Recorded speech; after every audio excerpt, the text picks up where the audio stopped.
ಸಿದ್ದರಾಮಯ್ಯನವರ ಆಪ್ತ ಬಳಗ ಅಂತ ಹೇಳಿ ಯಾವಾಗಲೂ ಕೂಡ ರಾಜಣ್ಣ ಅವರನ್ನ ವಿಶ್ಲೇಷಣೆ ಮಾಡಲಾಗುತ್ತೆ. ಆದರೆ ಹಾಗಿರುವ ಆಪ್ತನನ್ನ ಬಚಾವ್ ಮಾಡ್ಕೊಳ್ಳಿಕ್ಕೆ ಸಿದ್ದರಾಮಯ್ಯನವರು ಇನ್ನೂ ಸ್ವಲ್ಪ ಪ್ರಯತ್ನ ಮಾಡಬಹುದಿತ್ತೇನೋ ಅನ್ನೋ ಆರೋಪ ಕೂಡ ಇದೆ, ಕೊರಗು ಕೂಡ ಇದೆ. ನಾನು ಸಿದ್ದರಾಮಯ್ಯನವರು ನನ್ನ ಬಗ್ಗೆ ಇಟ್ಟಿರ್ತಕ್ಕಂಥ ಅಭಿಮಾನಕ್ಕೆ I am hats off to him. ಅವರು ನನ್ನನ್ನು ಉಳಿಸ್ಕೊಳ್ಳೋದಕ್ಕೆ ಅವರ ಇತಿಮಿತಿರಲ್ಲಿ ಏನು ಪ್ರಯತ್ನ ಮಾಡಬೇಕೋ ಮಾಡಿದ್ದಾರೆ. ಅದರಲ್ಲಿ ಯಾವುದೇ ಅನುಮಾನ ನಾನು ಇಟ್ಕೊಂಡಿಲ್ಲ. ಮತ್ತು ಇದು ಹೈಕಮಾಂಡ್ ತೀರ್ಮಾನದಿಂದ ಬಂದಿರತಕ್ಕಂಥ ಹಿನ್ನೆಲೆಯಲ್ಲಿ ಅವರು ಕೂಡ ಅವರ ಕೈಗಳು ಕೂಡ ಕಟ್ಟಿರ್ತವೆ. ಅದೆಲ್ಲ ನನಗೆ ಅರ್ಥ ಆಗ್ತದೆ. ಅದರಿಂದ ನಾನು ಅವ್ರನ್ನೇನು ದೂಷಣೆ ಮಾಡೋಕ್ಕೇನು ಹೋಗೋದಿಲ್ಲ. ಆಮೇಲೆ ಮಂತ್ರಿ ಕೆಲಸ ಹೋಯಿತು ಅಂತೇಳಿ ನನಗೆ ಯಾವುದೂ ನಿರಾಶೆನೂ ಇಲ್ಲ. ಬಟ್ ಅದರಿಂದ ಬಂದ ಮೆಸೇಜ್ ಇದೆಯಲ್ಲ ಸರ್, ಅಂದರೆ ಸತ್ಯವಂತರಿಗೆ ಕಾಂಗ್ರೆಸ್ ಪಕ್ಷದಲ್ಲಿ ಸಮಯವೂ ಇಲ್ಲ, ಅವಕಾಶವೂ ಇಲ್ಲ ಅನ್ನೋ ರೀತಿಯ ಸಂದೇಶ ಬಂದ್ಬಿಡ್ತು.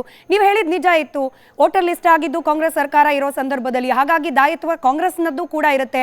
ಕೇವಲ ಆರೋಪ ಮಾಡೋದ್ರಲ್ಲಿ ಅದು ಸತ್ಯಕ್ಕೆ ಹತ್ತಿರವಾದದಲ್ಲ ಅಂತ ಹೇಳಿ ನೀವು ಹೇಳಿದ್ರಿ, ಅದು ಸತ್ಯವಾದ ಮಾತಿತ್ತು.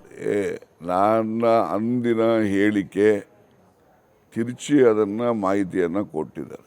ಯಾರು ಕೊಟ್ಟಿದ್ದು? ನನ್ನ ಆಪೋನೆಂಟ್ಸ್ ಕೊಟ್ಟಿರ್ತಾರೆ. BJP ಅವ್ರು ಕೊಟ್ಟಿರ್ತಾರೋ, JDSನವ್ರು ಕೊಟ್ಟಿರ್ತಾರೋ, ಯಾರು ಕೊಟ್ಟಿರ್ತಾರೋ ಯಾರಿಗೆ ಗೊತ್ತು. ಕಾಂಗ್ರೆಸ್ನ ಹೈಕಮಾಂಡ್ BJP JDSನವ್ರು ಮಾತು ಕೇಳೋದಿಲ್ಲಲ್ಲ ಸರ್. ನಾನು BJP ಅವ್ರಿಗೂ ಅವ್ರ ಹೈಕಮಾಂಡ್ಗೂ ಪತ್ರ ಬರೀತೀನಿ. ನಿಮ್ಮ ಪಕ್ಷದಲ್ಲಿ ಇಂತಿಂಥವರೆಲ್ಲ ಹಿಂಗಿದಾರಪ್ಪ ಬ್ಲ್ಯಾಕ್ ಶಿಪ್ಸ್ ಅಂತ ಅವರಲ್ಲೂ ಬರೀತೀನಿ. ನಾನು ದೆಹಲಿಗೆ ಹೋದರೆ ಅಮಿತ್ ಶಾವ್ರನ್ನೂ ಭೇಟಿ ಮಾಡ್ತೀನಿ. ಅಮಿತ್ ಶಾ